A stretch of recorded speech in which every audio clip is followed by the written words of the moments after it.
Welcome to YLR 9 news. నేను వెంకట్. బులెటిన్లో ముందుగా హెడ్లైన్స్.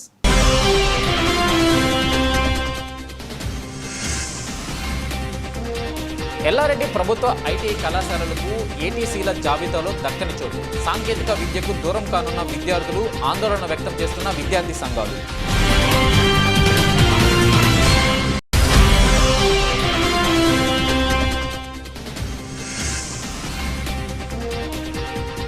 ఉత్కంఠ భరిత పోరులో సౌత్ ఆఫ్రికాపై జైబేరు మోగించిన టీమిండియా.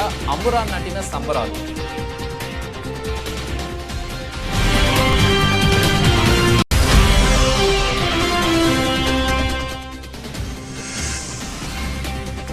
భారత్ క్రికెట్ జట్టుకు శుభాకాంక్షలు తెలిపిన దేశ ప్రధాని మోడీ.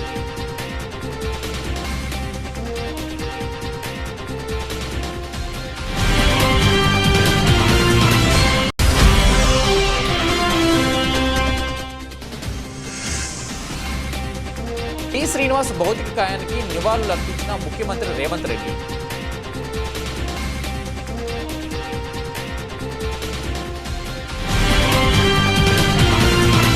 ప్రభుత్వ పారిశ్రామిక శిక్షణ కేంద్రం సాంకేతిక విద్యను అందించేందుకు గతంలో ఎల్లారెడ్డి పట్టణానికి ఉమ్మడి ఆంధ్రప్రదేశ్ ప్రభుత్వం ఐటీఐ కళాశాల మంజూరు చేయడం జరిగింది. ఈ కళాశాలలో అన్ని రకాల సాంకేతిక పరికరాలు కూడిన వసతులు ఉన్నప్పటికీ అధ్యాపకులను నియమించడంలో రాష్ట్ర ప్రభుత్వం నిర్లక్ష్యం వహించింది. నేటికి శాశ్వత అధ్యాపకుల పోస్టులు లేకపోవడంతో 5 ట్రేడ్లతో ప్రారంభమైన ఐటీఐ కళాశాల నేడు కేవలం 1 ట్రేడ్కు పరిమితమైంది. ప్రస్తుతం ప్రభుత్వ ఐటీఐలను అధునాత శిక్షణ కేంద్రం సెంట్రల్గా మారుస్తూ రాష్ట్ర ప్రభుత్వం నిర్ణయం తీసుకుంది. అయితే ఈ జాబితాలో ఎల్లారెడ్డి ఐటీఐ కళాశాల పేరును చేర్చకపోవడంతో ఈ ప్రాంత విద్యార్థులకు తీవ్ర అన్యాయం జరుగుతుంది.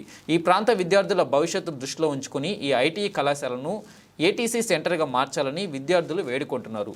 అప్పట్లో ఈ ప్రస్తుత కళాశాలను అనేక మంది విద్యార్థి నాయకుల ఉద్యమాల ద్వారా సాధించినప్పటికీ ప్రభుత్వం నిర్లక్ష్యం కారణంగా ఎలాంటి సాంకేతిక విద్య అందకుండా పోయిందన్న ఆరోపణలు వినిపిస్తున్నాయి. నా పేరు నవీన్ కుమార్, ఎల్లారెడ్డి పూర్వ ఏబీపీ కార్యకర్తను. ప్రస్తుతం మన ఎల్లారెడ్డిలో ఉన్నటువంటి ఐటీఐ కళాశాల అప్పట్లో విద్యార్థి ఉద్యమాలతో సాధించుకున్నటువంటి కళాశాల అది. అప్పట్లో అది 5 ట్రేడ్లతో స్టార్ట్ అయిన కళాశాల ప్రస్తుతం 1 ట్రేడ్కే పరిమితం అయిపోయింది. ఇప్పుడు ప్రస్తుతం ప్రభుత్వం ఈ ఐటీఐ కళాశాలను ఏటీసీ సెంటర్లుగా మార్చింది. ఈ ఏటీసీ సెంటర్లలో ఆ జాబితాలో మన ఎల్లారెడ్డి ఐటీఐ కళాశాల లేకపోవడం ఈ ప్రాంత విద్యార్థులకు జరుగుతున్న తీవ్ర అన్యాయం అది. ఈ ఐటీఐ కళాశాల 5 ట్రేడ్లలో కూడా 1 ట్రేడ్ నుంచి మిగతా ట్రేడ్లన్నీ తీసేసారు. ఎన్నో సౌకర్యాలు ఉన్నాయి, అలా చాలా వసతులు కూడా ఉన్నాయి, మిషనరీస్ ఉన్నాయి. విద్యార్థులకు సరైన సౌకర్యాలు కల్పించి ఇంకా మెరుగుపరిచి అధ్యాపకులను రప్పించి ఆ ఐటీఐ కళాశాలను తెరిపిస్తే చాలామంది ఇక్కడ ఉన్న ప్రాంత విద్యార్థులకు న్యాయం జరిగినట్టు, వాళ్లకు సరైన విద్యాబోధన చేస్తే విద్యార్థులు ఇంకా ముందుకు పై చదువులకు కూడా వెళ్ళే అవకాశం ఉంటుంది. ప్రభుత్వ అధికారులు కానీ, లీడర్లు కానీ, రాజకీయ నాయకులు కానీ, ప్రస్తుతం ఎమ్మెల్యే గారు కూడా ఈ కళాశాలను ఏటీ సెంటర్గా మార్పించి ఇక్కడ ప్రాంత విద్యార్థులకు న్యాయం జరిగేటట్టు చూడాలని కోరుతున్నాం. ఇక్కడ ఈ కళాశాలలో 5 ట్రేడ్లలో 1 ట్రేడ్కి పరిమితమైంది ప్రస్తుతం ఈ కళాశాల.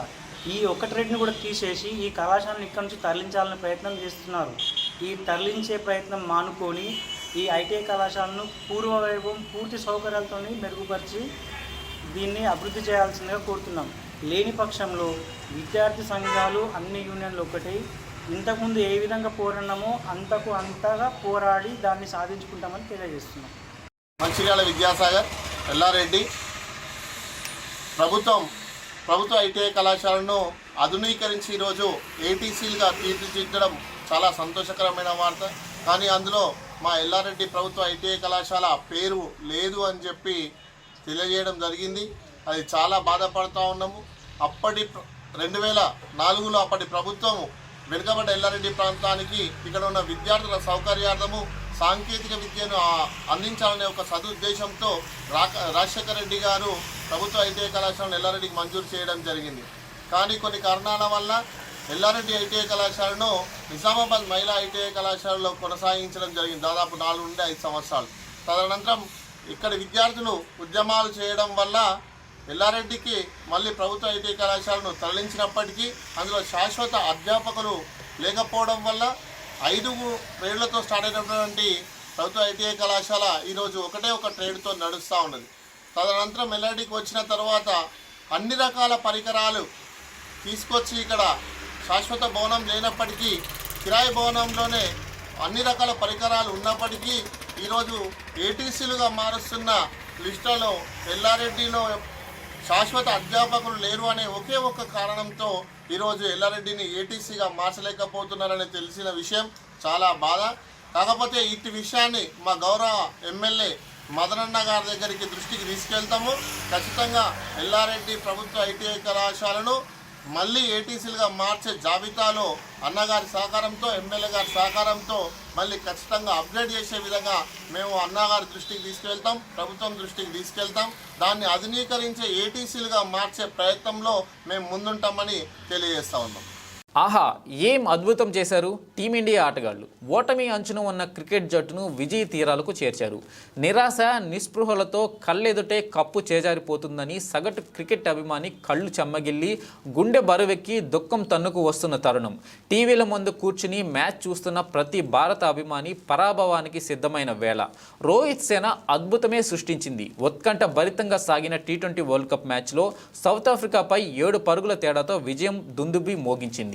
13 ఏళ్లుగా ఎదురు చూస్తున్న వరల్డ్ కప్కు 7 నెలల కింద చేజార్చిన వరల్డ్ కప్ బాధను పటాపంచులు చేస్తూ టీమిండియా క్రికెటర్లు అద్భుత విజయాన్ని అందించారు. సమిష్ట కృషితో రాణించిన భారత్ క్రికెట్ జట్టు టీ20 వరల్డ్ కప్లో ఒక్క మ్యాచ్ కూడా ఓడిపోకుండా ఏకంగా వరల్డ్ కప్ను దేశానికి సాధించి దేశం తలెత్తుకునేలా చేశారు. క్రికెటర్లు నరాలు తెగే ఉత్కంఠ మధ్య A low full toss, Miller's eyes would have lit up, he would have thought I've got enough on it, but it's not to be. Simply brilliant from Surya.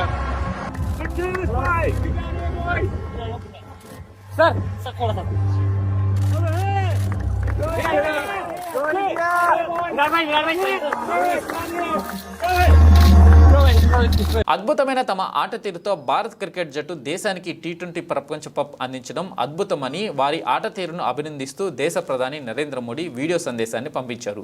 భారత క్రికెటర్లు టీ20 వరల్డ్ కప్లో అసమాన ప్రతిభ కనపరిచారని, వారి కృషి పట్టుదలకు విజయం సొంతమైందని, 140 కోట్ల ప్రజల ఆకాంక్షలను నెరవేర్చాలని కొనియాడారు. ఒక్క మ్యాచ్లో ఓడిపోకుండా అన్ని మ్యాచ్లు గెలిచిన తీరు అభినందనీయమన్నారు. రోహిత్ సేన కేవలం కప్పు మాత్రమే కాదు, 140 కోట్ల ప్రజల హృదయాలను గెలిచారని ప్రధాని నరేంద్ర మోడీ అభినందించారు. टीम इंडिया को इस भव्य विजय के लिए सभी देशवासियों की तरफ से बहुत बहुत बधाई। आज 140 करोड़ देशवासी आपके इस शानदार प्रदर्शन के लिए गर्व अनुभव कर रहे हैं। खेल के मैदान में आपने वर्ल्ड कप जीता, लेकिन हिंदुस्तान के हर गांव, गली, मोहल्ले में आपने कोटि कोटि देशवासियों का दिल जीत लिया। और ये टूर्नामेंट एक विशेष कारण से भी याद रखी जाएगी।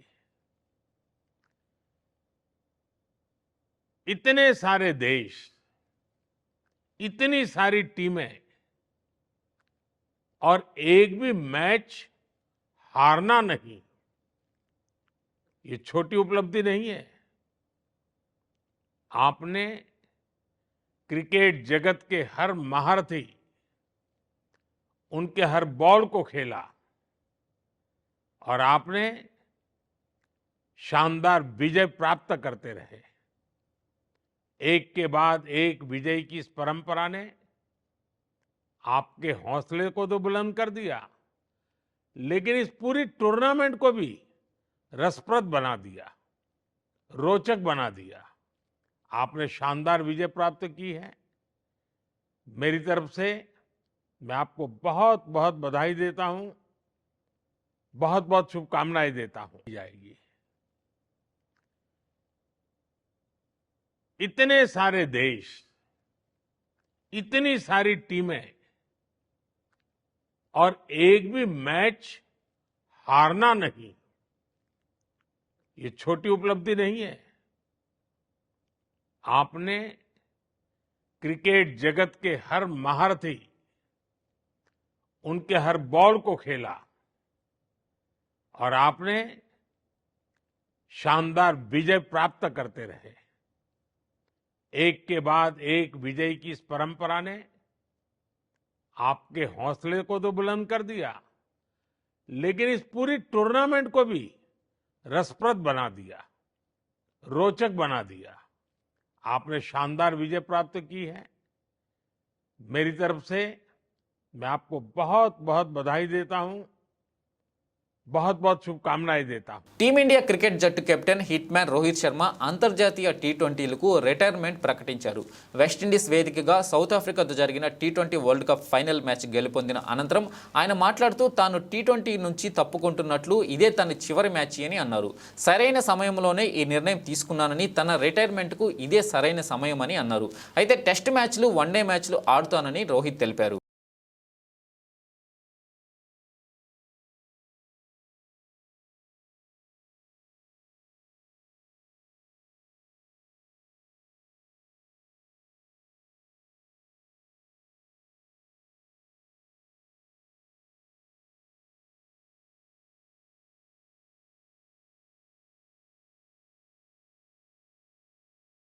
భారత క్రికెట్ జట్టు స్టార్ ఆటగాడు చేజ్ మాస్టర్ విరాట్ కోహ్లీ టీ20లకు రిటైర్మెంట్ ప్రకటించారు. వరల్డ్ కప్లో సౌత్ ఆఫ్రికాపై ఫైనల్ గెలిచిన అనంతరం రిటైర్మెంట్పై కీలక వ్యాఖ్యలు చేసిన విరాట్ కోహ్లీ ఇదే నా చివరి T20 world cup T20 match అని తెలిపారు. రాబోయే తరాలకు అవకాశం కల్పించాలనే ఉద్దేశంతో తాను రిటైర్మెంట్ ప్రకటించాలని కోహ్లీ తెలిపారు. మ్యాచ్ గెలిచిన అనంతరం ఆయన పోస్ట్ మ్యాచ్ ప్రెజెంటేషన్లో భాగంగా ఆయన ఈ కీలక వ్యాఖ్యలు చేశారు.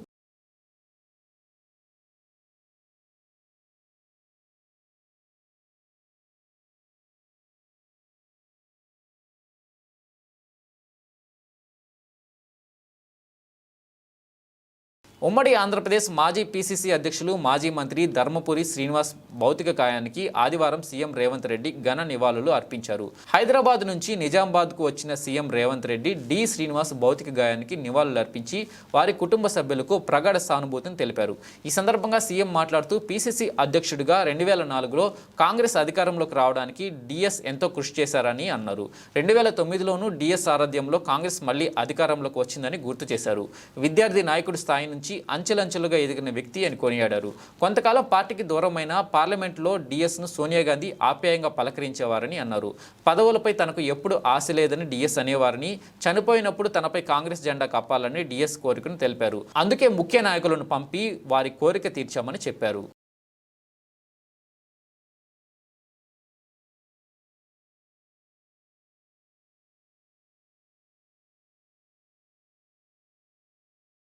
వర్ణి మండల కేంద్రంలో సిద్ధాపూర్ గ్రామస్తుల కోరిక మేరకు నీటి శుద్ధీకరణ ప్లాంట్ను ప్రారంభించిన డాక్టర్ పైడి ఎల్లారెడ్డి గారు. పైడి ఎల్లారెడ్డి చారిటబుల్ ట్రస్ట్ ఆధ్వర్యంలో వర్ణి మండలం సిద్ధాపూర్ గ్రామంలో నీటి శుద్ధీకరణ ప్లాంట్ను ప్రారంభించిన డాక్టర్ పైడి ఎల్లారెడ్డి ఈ సందర్భంగా ఆయన మాట్లాడుతూ సిద్ధాపూర్ గ్రామంలో నీటి ఇబ్బందిని గుర్తించి గ్రామస్తులకు మంచినీటిని అందించాలనే ఉద్దేశంతో ఈరోజు వాటర్ ప్లాంట్ని ప్రారంభించడం జరిగిందని అన్నారు. గ్రామస్తులకు ఏ అవసరం వచ్చినా తప్పకుండా మా ట్రస్ట్ సహాయ సహకారాలు ఉంటాయని డాక్టర్ పైడి ఎల్లారెడ్డి తెలిపారు. కార్యక్రమంలో సిద్ధాపూర్ గ్రామస్తులు, గ్రామ పెద్దలు తదితరులు పాల్గొన్నారు.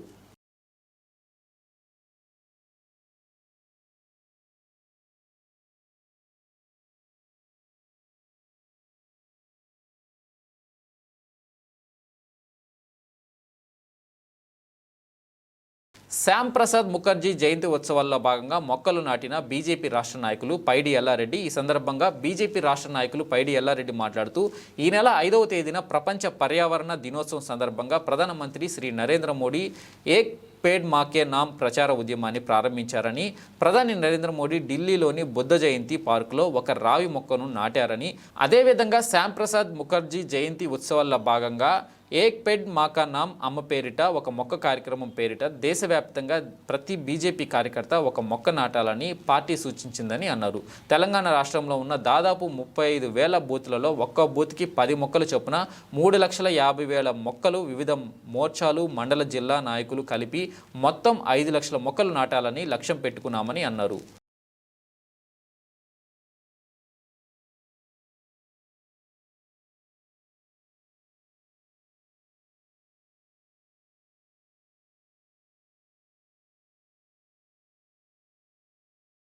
మాజీ మంత్రివర్యులు మాజీ పీసీసీ అధ్యక్షులు ధర్మపురి శ్రీనివాస్ గారి అంత్యక్రియలలో సీఎం రేవంత్ రెడ్డి మంత్రులతో కలిసి పాల్గొన్న రాష్ట్ర ప్రభుత్వ సలహాదారులు షబ్బీర్ అలీ. ఈ సందర్భంగా ఆయన మాట్లాడుతూ డి శ్రీనివాస్తో తనకున్న అనుబంధాన్ని గుర్తు చేశారు. శ్రీనివాస్ సారథ్యంలో కాంగ్రెస్ పార్టీ అధికారంలోకి వచ్చిందని, తెలంగాణ రాష్ట్ర ఏర్పాటులో సైతం ఆయన కృషి చేశారని, మంచి బీసీ నేతగా ఎదిగారని కొనియాడారు. ఆయన కుటుంబ సభ్యులు ఎంపీ అరవింద్, మాజీ మేయర్ సంజయ్కి, ఇతర కుటుంబ సభ్యులకు ప్రగాఢ సానుభూతి తెలిపారు.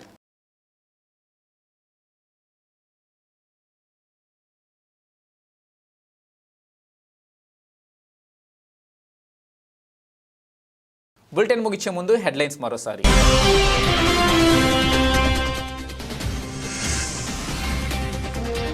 ఎల్లారెడ్డి ప్రభుత్వ ఐటీఐ కళాశాలలకు ఏటీసీల జాబితాలో దక్కని చోటు. సాంకేతిక విద్యకు దూరం కానున్న విద్యార్థులు, ఆందోళన వ్యక్తం చేస్తున్న విద్యార్థి సంఘాలు.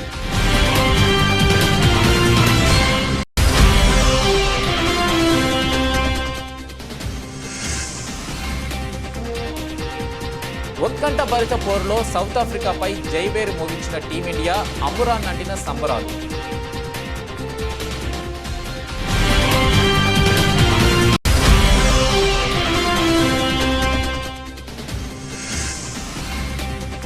భారత్ క్రికెట్ జట్టుకు శుభాకాంక్షలు తెలిపిన దేశ ప్రధాని మోడీ.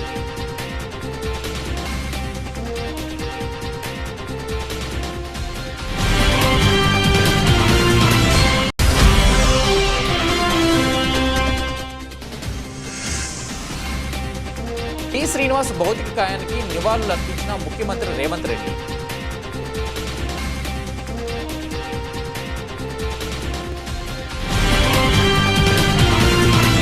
ఇవి బులెటిన్ అప్డేట్స్. చూస్తూనే ఉండండి YLR9 న్యూస్.